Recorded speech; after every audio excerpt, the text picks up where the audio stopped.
Okay, everybody take a seat, take a seat. It's story time. Today, for our special reading session, please welcome John Cheese, who just published his first book. Is everyone familiar with Little Red Riding Hood? Okay, well you're in for a treat because this is Mr. Cheese's reimagining of the story for kids today in 2019. It's called Lil Red, and Mr. Cheese was kind enough to come in today and share with us for story time. Thank you so much. I'm happy to be here and finally share my work. Without further ado, Lil Red. Once upon a time, there was a dope little girl who was loved by everyone, but most of all by her Grammy, the G-Goat, the greatest grandma of all time, who would give that little girl anything. She once gave her a red velvet hood, which looked so fresh, she wouldn't wear anything else, so everyone called her Lil Red.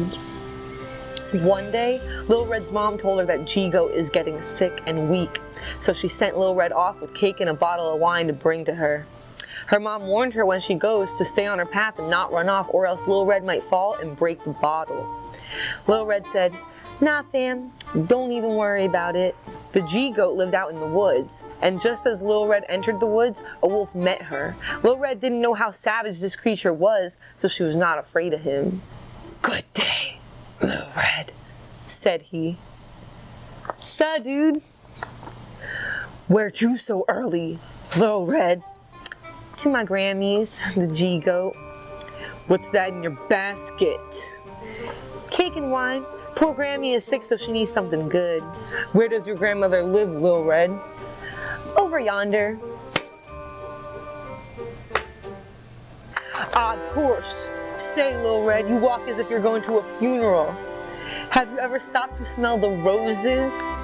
Lil Red raised her eyes, and when she saw pretty flowers growing everywhere, she thought she should pick one to bring her Grammy. So she ran from the path into the woods to look for flowers. Meanwhile, the wolf ran straight to the G-Goat's house and knocked on the door. He tricked her!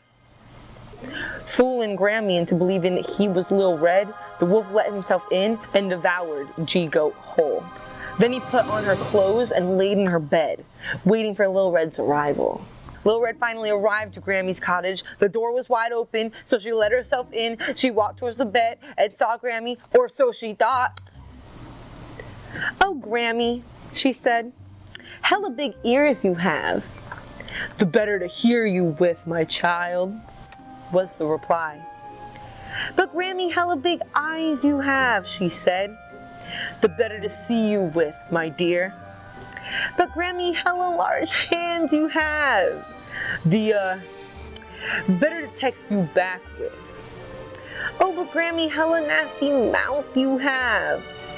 "The better to eat you with." And just like that, the wolf started pouncing on Lil Red and started ripping her to shreds with his sharp teeth and claws, and there was... Okay, that's enough. What? That's enough story time. This wasn't the Little Red Riding Hood that I grew up with. Nah, fam, it's Lil Red. Right. Kids, what did you think?